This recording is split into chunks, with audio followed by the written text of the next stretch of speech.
Hi hello అండి, welcome to my channel.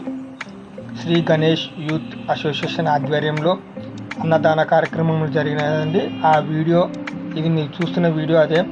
ఈ అన్నదాన విశిష్టత గురించి ఈ వీడియోలో నేను కొన్ని విషయాలు మీకు చెప్పదలుచుకున్నాను. ఈ వీడియోని పూర్తిగా చూడండి. నచ్చితే లైక్ చేయండి, షేర్ చేయండి, సబ్స్క్రైబ్ మాత్రం ఖచ్చితంగా చేయండి.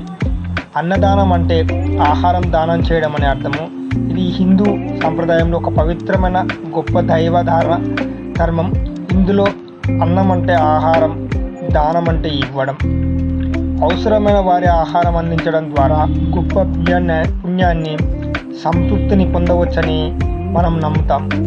ఈ అన్నదానం గురించి కొన్ని ముఖ్యమైన విషయాలు నేను మీతో పంచుకోవాలనుకుంటున్నాను. ఇందులో ముఖ్యమైన విషయాలు ఏమిటంటే ఆహార దానం. అన్నదానం అనేది ఆకలితో ఉన్న వారికి ఆహారం అందించడం. పుణ్యప్రసాదం, ఇది చాలా పుణ్యప్రదమైన కర్మగా భావిస్తాం మనం. ఇది ఆధ్యాత్మికంగా ఎంతో ప్రయోజనకరమైనదని మన హిందువులు ఎక్కువ నమ్ముతాం. మహాదానం, అనేక రకాల దానాల్లో అన్నదానాన్ని మహాదానం, గొప్పదానంగా మన హిందువులు పరిగణిస్తాము. ఆధ్యాత్మిక ప్రాముఖ్యత గురించి కూడా మనం దీంట్లో తెలుసుకుందాం. అన్నం పరబ్రహ్మ స్వరూపంగా మనం అందరం భావిస్తాం.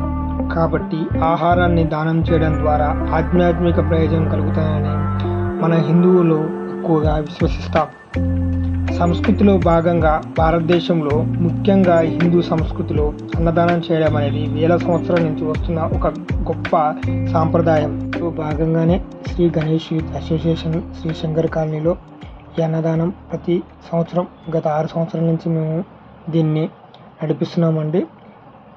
ఆ గణేశుడు, వినాయకుడు ఆశీస్సులు ఈ కమిటీ నెంబర్ మీద ఎల్లకాలం ఉండాలని మనస్ఫూర్తిగా కోరుకుంటున్నాను. ఈ అన్నదాన కార్యక్రమంలో ప్రతి కుటుంబానికి కడుపు నింపాలని మనస్ఫూర్తిగా కోరుకుంటూ జై హింద్, జై భారత్, జై హింద్.